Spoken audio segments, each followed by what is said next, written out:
Bonjour à tous, bienvenue sur Mathessa, ma chaîne de maths pour dédramatiser. Au programme aujourd'hui une leçon très intéressante pour les élèves de terminale spécialité, mais qui pourrait également intéresser tous les élèves du supérieur, récurrence ou télescopage. Nous sommes bien évidemment dans le chapitre de terminale spécialité qui traite du raisonnement par récurrence. Je vous insère comme d'habitude le lien vers la playlist du chapitre, afin que vous puissiez vérifier vos acquis et vos connaissances.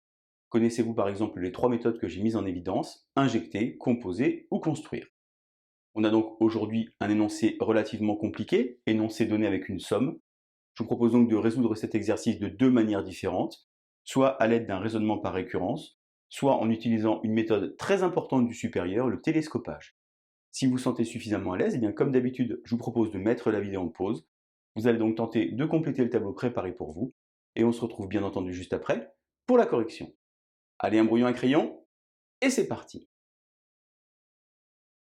Alors commençons d'abord par détailler cet énoncé. On a donc ici pour tout n qui appartient à n étoiles naturellement car on ne peut pas diviser ici par 0.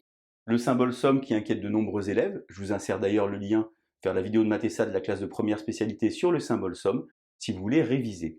On a donc ici la somme pour k égale 1 jusqu'à n des 1 sur k facteur de k plus 1. Je vous rappelle ici que k s'appelle un compteur et cette somme doit donc être égale à n sur n plus 1. En terminale spécialité, parfois on va écrire la formule en développé, comme ceci.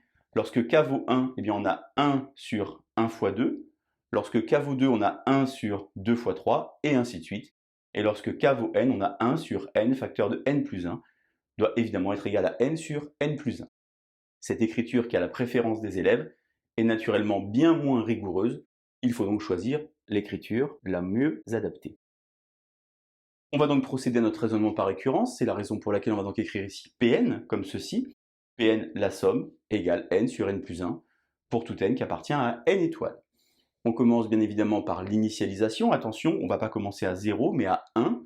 On va donc regarder ici, puisqu'on a une égalité, ce qui se passe d'un côté et de l'autre côté pour voir si les deux valeurs sont les mêmes. Alors sur le membre de gauche, eh bien, lorsque n vaut 1, c'est finalement la somme de 1 jusqu'à 1 des 1 sur k facteur de k plus 1. J'ai donc ici 1 sur 1 facteur de 1 plus 1, ce qui fait évidemment un demi. Sur la partie droite, lorsque n vaut 1, eh bien je vais avoir 1 sur 1 plus 1, ce qui fait évidemment un demi aussi. Je peux donc dire que P1 est vrai, la propriété est donc initialisée. Je bascule ensuite sur l'hérédité. Vous savez qu'il faut faire une phrase, chaque enseignant a sa phrase. Je vous livre évidemment la mienne, vous prendrez évidemment celle de votre enseignant. Je suppose qu'il existe un entier n, vous pouvez l'appeler n, vous pouvez l'appeler k, vous pouvez également l'appeler n0, l'important c'est de dire qu'il n'y en a qu'un seul, tel que Pn soit vrai, et je vais montrer Pn plus 1. Dans toutes les vidéos, je parle du panneau Vladivostok, écrire où je veux arriver, pour savoir quand je suis arrivé. C'est la raison pour laquelle ici je mets un petit point d'interrogation, pour bien penser que cette égalité qu'on va écrire est l'objectif, et non pas le point de départ de votre démonstration. Alors ici, k égale 1, jusqu'à quoi? Eh bien, vous voyez, ici j'avais n, ici j'ai n. Vous voyez, pour le Pn, c'est la même chose. Eh bien, si j'ai Pn plus 1, eh bien, je vais écrire somme de k égale 1 jusqu'à n plus 1. C'est 1 sur k facteur de k plus 1. Le compteur ici n'est pas affecté, c'est juste la borne qui va changer. Égale donc n plus 1 sur n plus 1 plus 1, c'est-à-dire n plus 2. Alors, je parlais tout à l'heure d'injecter, construire ou composer. Je vous rappelle que depuis la rentrée 2023, vous avez un site internet à votre disposition, www.mathessa.fr. Vous trouverez par exemple sur ce site internet, dans le chapitre raisonnement par récurrence, une fiche méthode qui va vous expliquer la différence entre justement les trois méthodes. Alors ici, on va donc par exemple injecter l'hypothèse de récurrence. On va donc partir ici du membre de gauche. On ne part pas de l'égalité, juste du membre de gauche, pour tenter d'arriver à droite. On a donc somme de k égale 1 jusqu'à n plus 1, des 1 sur k facteur de k plus 1, et je vais alors couper cette somme en deux parties. Si par exemple je vous demande à la maison de compter jusqu'à 11, et vous allez donc faire de 1, 9, 10, 11, on peut couper ici cette écriture en jusqu'à 10, puis un dernier terme. Et bien c'est ce qu'on va faire ici, puisque vous avez somme de k égale 1 jusqu'à n des 1 sur k facteur de k plus 1. Ça veut donc dire en fait que le compteur prend toutes les valeurs de 1 jusqu'à n, mais puisqu'ici j'allais jusqu'à n plus 1, il faut donc rajouter le dernier terme de ma somme, c'est-à-dire ici remplacer le k par n plus 1, c'est-à-dire 1 sur n plus 1, facteur de n plus 2. Je vais alors pouvoir injecter l'hypothèse de récurrence, car j'ai ici la somme de k égale 1 jusqu'à n des 1 sur k facteur de k plus 1.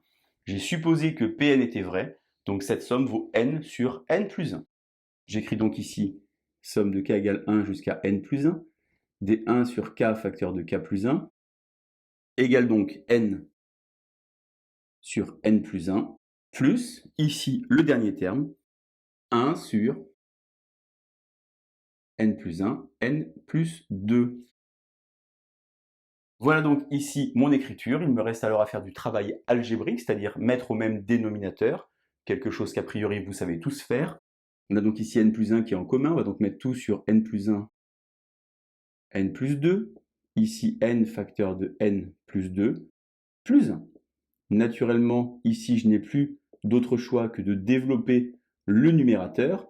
Je vais donc avoir n carré plus 2n plus 1. Et lorsque j'observe en fait ce qui se passe, eh bien n carré plus 2n plus 1, ça porte un nom, ça s'appelle une identité remarquable. Et donc n plus 1 au carré au numérateur et n plus 1 en bas. J'en simplifie 1, il me reste alors n plus 1 sur n plus 2. Je suis donc arrivé à mon panneau Vladivostok. Pn plus 1 est vrai, la propriété est donc héréditaire. Et en conclusion, pour tout n qui appartient à n étoiles, eh bien la somme vaut bien n sur n plus 1. Méthode de terminale, raisonnement par récurrence, très classique avec le symbole somme. On peut utiliser ici le télescopage car parfois dans les énoncés, on ne vous donnera pas à quoi est égale la somme. Ici on vous l'a donné donc c'est relativement facile, mais si la somme n'était pas donnée, eh bien il faudrait faire autrement.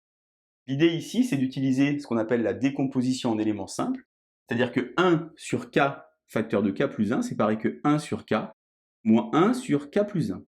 Faites une petite pause sur la vidéo, prenez un petit brouillon, vous prenez les deux fractions qui sont à droite, vous les mettez au même dénominateur, et vous allez voir que vous allez obtenir ici 1 sur k facteur de k plus 1. Si vous avez du mal, je vous insère le lien vers la vidéo de la classe de seconde sur les fractions en calcul littéral pour vous entraîner. On va donc ici remplacer dans ma somme, par l'expression que j'ai obtenue, 1 sur k moins 1 sur k plus 1, et je vais alors utiliser la linéarité de la somme et pouvoir couper en deux sommes, comme ceci, somme des 1 sur k moins somme des 1 sur k plus 1. Je vais alors ici procéder à quelque chose de très important qui s'appelle un changement de compteur pour ramener ici cette somme avec de la même manière 1 sur quelque chose. J'ai donc ici k allant de 1 jusqu'à n des 1 sur k moins, et donc ici je vais changer de lettre, par exemple mettre un petit p, p allant de quelque chose à quelque chose. Lorsque k vaut 1 ici, eh bien ça commence à 1 plus 1, c'est-à-dire 2. Donc ici j'ai de 2. Et lorsque k vaut n, eh bien ici j'ai n plus 1. Je vais donc maintenant couper pour faire apparaître les sommes avec les mêmes bornes. Vous voyez qu'ici ça part de 2. Donc je vais faire partir mon k ici de 2 en conservant mon 1 sur k jusqu'à n. Mais si je pars de 2, le premier terme a été sorti de la somme. Et lorsque k vaut 1, c'est donc 1 sur 1, c'est-à-dire 1. Ici, je vais de 2 jusqu'à n pour être en cohérence avec celle-ci. J'ai donc toujours 1 sur p. Et il va y avoir à ce moment-là, ici, le dernier terme, c'est-à-dire 1 sur n plus 1. Les deux sommes qui sont ici ont les mêmes bornes, p égale 2 jusqu'à n, k égale 2 jusqu'à n. La variable ici est muette, que ce soit k ou p, c'est la même chose. Je peux donc soustraire comme ceci. Il me reste alors 1 moins, attention, 1 sur n plus 1. Si je mets ici au même dénominateur, n plus 1 moins 1, ça fait n sur n plus 1. Et j'ai bien obtenu, à l'aide du télescopage, ici, le même résultat qu'à l'aide d'un raisonnement par récurrence. Voilà donc pour vous, récurrence ou télescopage, leçon extrêmement technique. Je vous laisse reprendre ça tranquillement. Je vous laisse surtout vous entraîner, et je vous dis à bientôt sur Matessa. Bonne journée.